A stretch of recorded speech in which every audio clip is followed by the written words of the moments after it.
All right, so we're waiting for the canner to start steaming. Then we can wait for the venting time and set the timer. Wait for it to steam, and it's actually starting to. Put a light on here.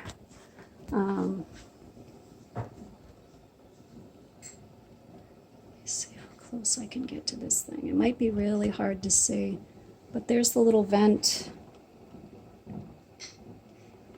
And it is starting to steam. So once it really comes up, believe me, you'll know it. When it first starts to steam and the first time you've done it, you get all excited. But when it really comes out, it's really obvious when it does, because it'll be a steady shooting stream. And then we're going to set the timer for 7 minutes and just let it vent. So all that's really doing is trying to get better light in here, but you won't be able to see it go. So what that means is that the pot is full of steam and it's ready to have the weight put on it. And why it does that and why it's a pressure canner is that it will hold that pressure for 90 minutes. The walls on the canners are very thick, so it's meant to maintain that boiling water for 90 minutes, and it will also hold that pressure, and the temperature actually gets up to about 240 degrees, so it's very, very high, higher than boiling water, and it needs to maintain that for 90 minutes. An Instapot and a standard pressure cooker that you'll see at Walmart these days, that it's not able to maintain. It can be brought up to that, but it's not designed to hold that temperature and that pressure for 90 minutes. So it is starting to really steam. You can see the steam coming up, and you can probably hear it boiling. So it's not quite steady yet. It's kind of a flickering steam. I'm gonna watch it and wait, and then once it's a steady stream, then I'll just set the timer for 7 minutes. Now canning, once the weight is on and it's reached the appropriate heat, I know my stove and you know your stove, you just tweak it. You don't want the weight constantly rattling, and you'll get to hear that rattle when it starts. You don't want it constantly rattling. It should only rattle once or twice a minute. So once it starts steadily rattling, then you're going to just turn your heat down a little bit to stop it from rattling, but you still want it to rattle because that means it's at the temperature, and you also check the gauge. So canning, like water bath canning, you have to stand there over the pot because it tends to be a very short period of time, and that's typically when I start cleaning up the kitchen because I've made such a mess. And the same thing with pressure canning. You want to babysit your canner. You want to babysit your canner. You want to watch it and keep an eye on it. Just make sure nobody goes near it, nobody touches it, and it's rattling steadily. So again, you can see it. There's a nice steady stream coming up. It's starting to get steady.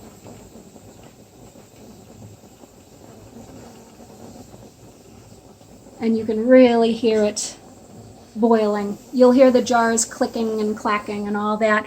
And one of the reasons why we have the rings here is because they do protect the jars. You know, if they're going to knock together a little bit, I'm going to just set the timer. So you can hear it. It's a very steady stream. And you can also see it. There it is. It's kind of like Old Faithful when it blows. So the other jar that I had put out, I'll probably just cook that up. I might do some more canning once this batch is done. Maybe the rest of the potatoes and the carrots, I'll probably do a few jars because I do have some broth. Anything, if you find you have no room in your canner, and this is a good canner, but it'll only apparently hold 7 quart-sized jars. I can fit more pint-sized jars, the smaller jars, but whatever. I actually have an additional rack that I could put 2 layers of pint jars. Oftentimes what I do when I do pressure can is I do a lot in pint jars, and those are the shorter jars that they have. In fact, I'll grab one and show you. Keep them above my stove. So these are pint jars. This is one of the lovely green ones. And these jars, they're half the size of the quart jars. Maybe, yeah, little half.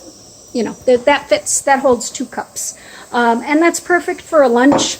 What I used to love to do is make up a batch of beef stew, and then I would can up, stew, chili, or sauce. And then I would can up a bunch of pint-sized jars, and that was lunch for Joe or I, and I just put them on the pantry shelf.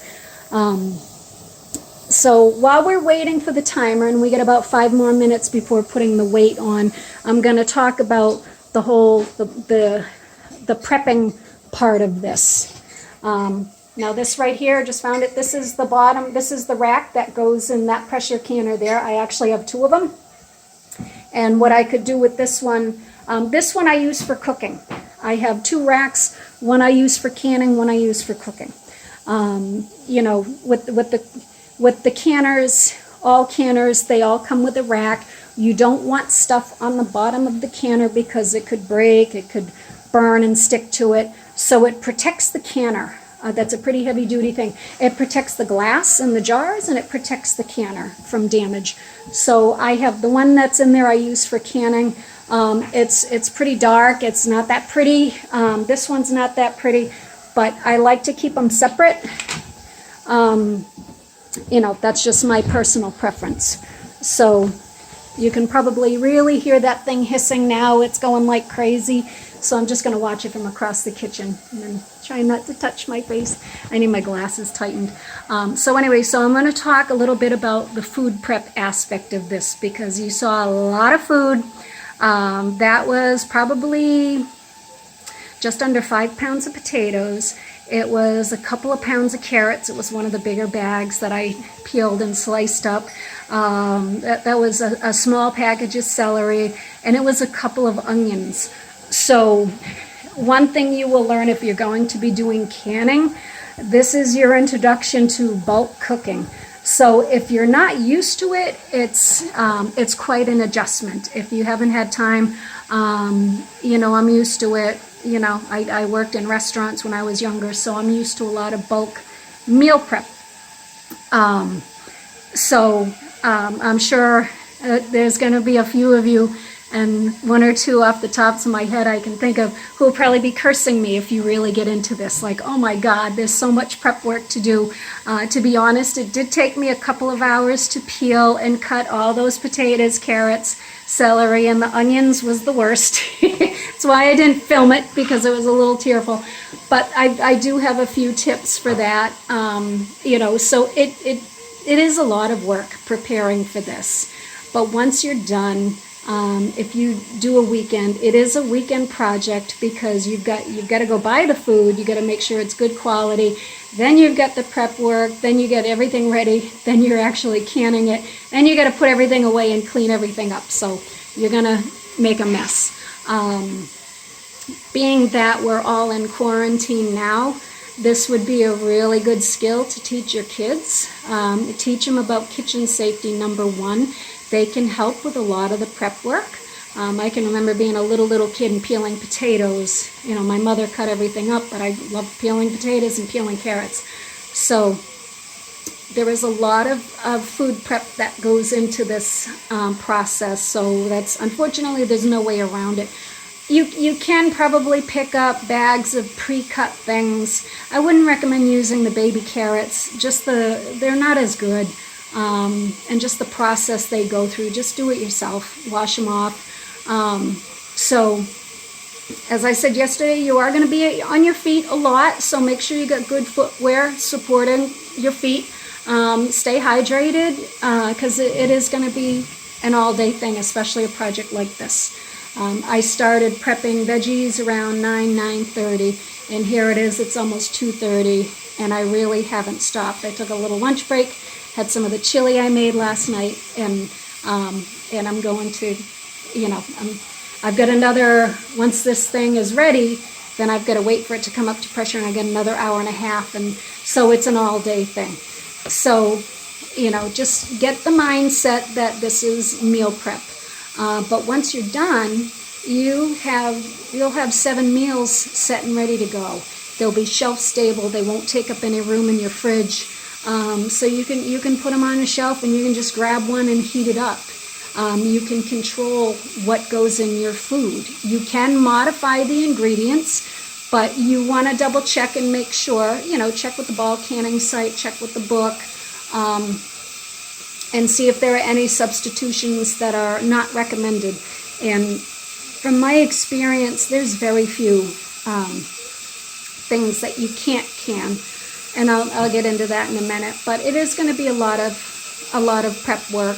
But get people to help you, or, if you're like me, I enjoy the process, and given that we all have a lot of time on our hands, in this way you can make sure that, when times get tough and there might not be a lot of food at the store, which is kind of a reality these days, you've got a pantry full of homemade meals and you don't feel like takeout. You control what's in it. So it's a very good skill to learn. It's a great science. It's a great teaching tool for kids as well. You can, turn it into, there's math, there's home ec, there's science, there's all kinds of stuff that you can do with this. So I just wanted to get that out of the way before y'all started yelling at me that you didn't realize how much prep this is going to be. But it's actually, it looks like a lot of food, but it's really not that much. A chuck roast is very inexpensive, and that was about 5 pounds of chuck roast. I was able to find some stew beef already packaged up. That's more expensive, but there wasn't a whole lot, but there was plenty of chuck roast, so I picked up a chuck roast and some stew beef and just cut it up. So you will have to do some prep on your meat. And it was it was a big bag of carrots that I went through for it. I do have some leftovers. We'll probably roast it up, or I might just can up the rest of the carrots and potatoes with the remaining broth that I have. So, so I'll probably get a quart-sized jar, which is, I'll cut up another onion, maybe some more celery, and can up some stewing vegetables. Now, if you have a recipe where it will only make, and there are some recipes, and I'm going to interrupt myself because my timer has gone off. So I'm going to take my weight, this little weight here, and I'm going to put it so that the 10 is on the bottom. Now, where I've got all that steam coming up, I'm using an oven mitt to do it. And I'm just going to do it because I can't. There we go. Okay. So now you see the weight is on there. You can hear it boiling, but you don't hear the steam venting. So the steam is vented, and looking at the gauge, you can see the gauge is now moving. It's going to move up to 10, and then that gauge is going to start rattling. And once it starts rattling, and it's rattling steadily, then I'll set the timer to 90 minutes and adjust the temperature until it's only rattling once or twice a minute. So and then I'll babysit that and probably clean the kitchen and maybe maybe have a cup of tea or something. As I was saying, it's a great way to prepare. You can get the family involved. But yeah, you definitely do want to make sure that you're organized, that all your stuff is ready, that all your stuff is clean and good to go. And make a day of it. It is something that I really enjoy. I've always enjoyed it, and I've taught several classes on it, and I do private classes, so it's just something I enjoy. So that being said, I still have one jar that's a beautiful stew ready to go. I have more broth. I have more carrots and potatoes. So what to do with it when you do have some leftovers and you feel like doing some more canning, I could probably get this one going, put it on the stove as well, but I'll probably just wait till that one's done and can it up. I could either just cook up that stew so the beef will be cooked, and then just put it in the fridge and maybe we could have it for dinner tomorrow, or I could, save that, put the carrots and the potatoes, maybe cut up some more celery and onions and put the broth in another jar. So I might have 1 or 2 jars to go into that big canner, which I could do. You could can up 1 jar if you want. But here's a suggestion. You'll have empty jars. You'll have lots of extra jars. I have a basement and cabinets full of jars. I love jars. I love collecting them. They're very useful for storage. And you'll always have, if the mood to can something strikes you, you'll have something to store it up in.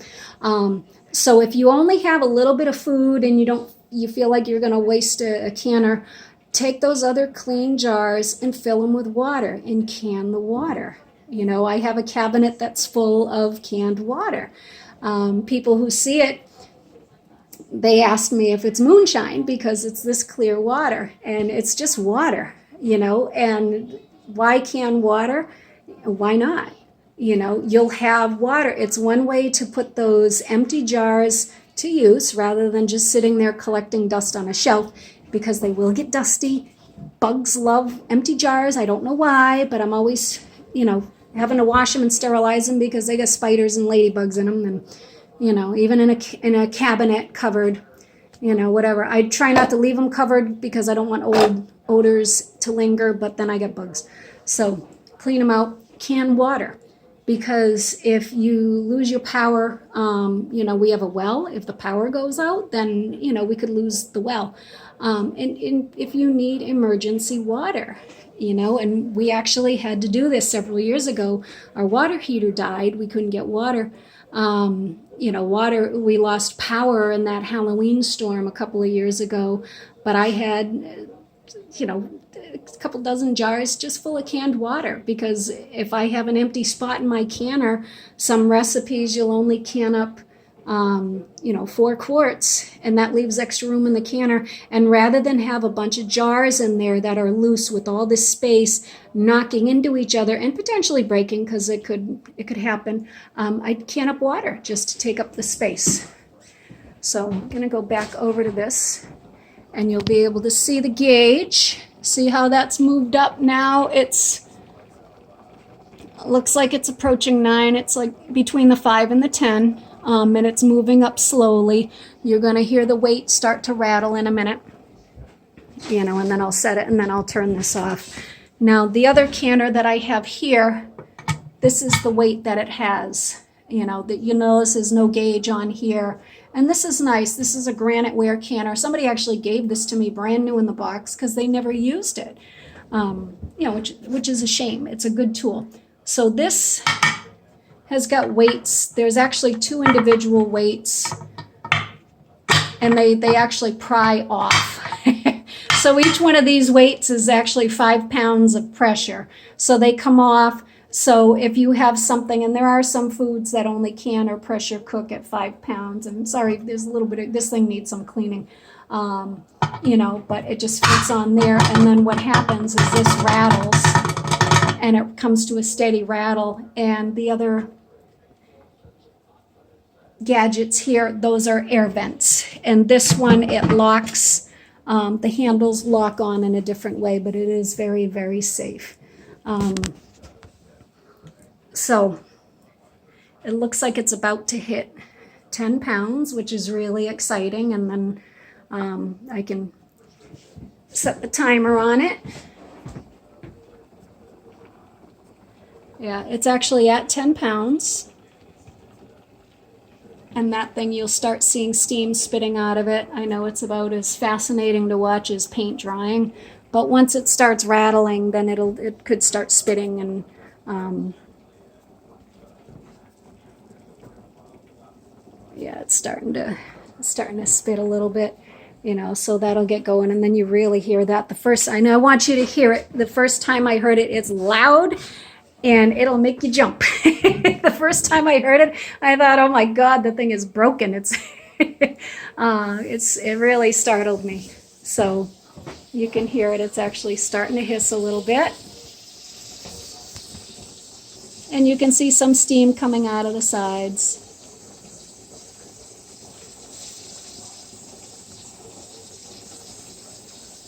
And to me, it's a beautiful sound. There we go.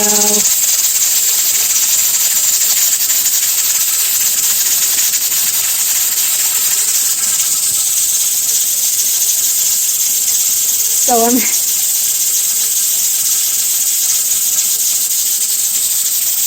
it'll stop in a second. I just turn the heat down on my stove. I get it down to a low setting.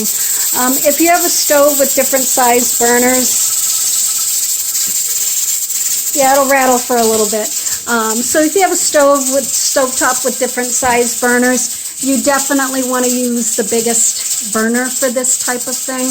I know for that heavy duty canner, if you have a glass stovetop, you want to be really, really careful. So before you run out and buy a canner or order it online, and you can hear that it stopped rattling. So it'll probably start rattling in another 30 seconds or so. So it'll rattle a couple times a minute. And I'll set but it is steaming like a son of a gun there. You can see all the steam coming up. So I'm going to set the timer for 90 minutes. And it rattles again. So, we'll be listening to that for the next hour and a half until it's done. And then I'll turn it off. And once it's done, I'll record again, and show you what it sounds like and what the jars look like when they come out. They'll be boiling for quite a while. I'll take that, 5 minutes to let it sit in the canner. 5 minutes. I won't lift the rack out, but I will take the lid off the canner. I introduce it to the room air very, very slowly because they are so hot. And frankly, if I put my hand down in that canner, I don't want to get a steam burn. So you never want to put your bare hands over that vent because you will get a serious steam burn from it. So you want to be very, very careful. So I'm going to sign off for now, and I will see you at the end of 90 minutes.